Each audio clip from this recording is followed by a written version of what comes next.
Hi, I'm Wendy Vecchi, and I wanted to show you why I love the Ranger detail blending tools. Okay, time to make more art, and this time I wanted to focus on the detail blending tool. If you don't have these things, you'll see how valuable they are. They're totally awesome. So what I have here is I have a stamp set. This is called Birthday Art from Stampers Anonymous, and I'll choose this stamp, put that on my craft sheet. This one happens to have a matte mini that coordinates with it, so that's what that is. I need Jet Black Archival from Ranger, and this is a permanent waterproof ink, and that's why I chose this ink. Once this is stamped, I know once it's dry, it's permanent, so I can add my Wendy Vecchi Make Art blendable inks right over the top of it, and that image will not smear. And then I chose 3 colors of the Wendy Vecchi Make Art blendable ink, and I chose Sunflower, Orange Blossom, and Poppy, and then I have my little detail blending tools over here. So what you'll notice first of all is that I don't have my stamp on an acrylic block. Because it's a red rubber stamp, there's no way for me to see through this and line it up. So that sits right on your craft sheet.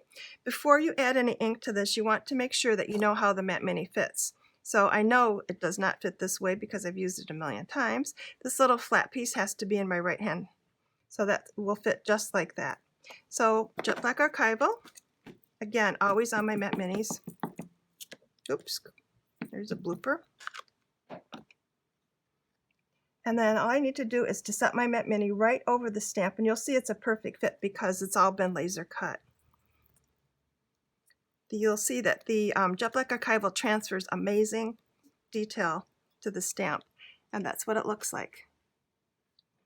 Okay, so I'll set that aside. I want to give this just a quick dry because the archival is permanent once it's dry, and that quick little blast is all it needs. First thing I like to do is to add a light layer of ink over the whole matte mini, and this is Sunflower Make Art blendable ink, so a really pretty color. And you'll see that's cute, but it gets a whole lot better when you use the detail blending tool. So I have several options now. Because these are a translucent ink, I can add more of the same color, which was the Sunflower that I started with, and the more you add, the darker it gets. So you'll kind of see that here. Just kind of do a few little petals, and if you look at the stamp, it'll give you a good idea of where the detail needs to go in the extra shading. So here's what it looks like with just that little bit of ink. A whole lot better, right? And I could continue the whole way with this, just adding ink a little bit at a time, and you can get a lot of different options by the colors you choose and how much ink you add. I'll do the lower petals and leave the top blank so that you can see the huge difference the detail blending tools make. So that's just with one color, Sunflower. So now if I switch to Orange Blossom and maybe add a little bit more shading, again, wherever I want to add the shading, you can see that the tool is so small, it's so convenient to use. I cannot live without this thing now. And I just kind of lightly swipe. Remember to start light. You can always add more color, but you can't take it off.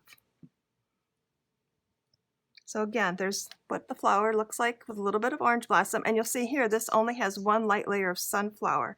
So a huge difference in how dimensional it looks. Now if I wanted to add even more color to it, I can switch to Poppy, which is going to be the darker color. And again, I can go over those colors and you'll see that they blend beautifully. Make sure you leave some highlights. Don't color the petals in completely because that's really the purpose of the detail blending tool. But they're so much fun to use. You have the, I have to remind myself, don't color in the whole thing. So that's what they look like with the detail blending tool compared to just one layer of ink. I think this looks a whole lot more dimensional, a whole lot more interesting, and this is why I love the detail blending tools.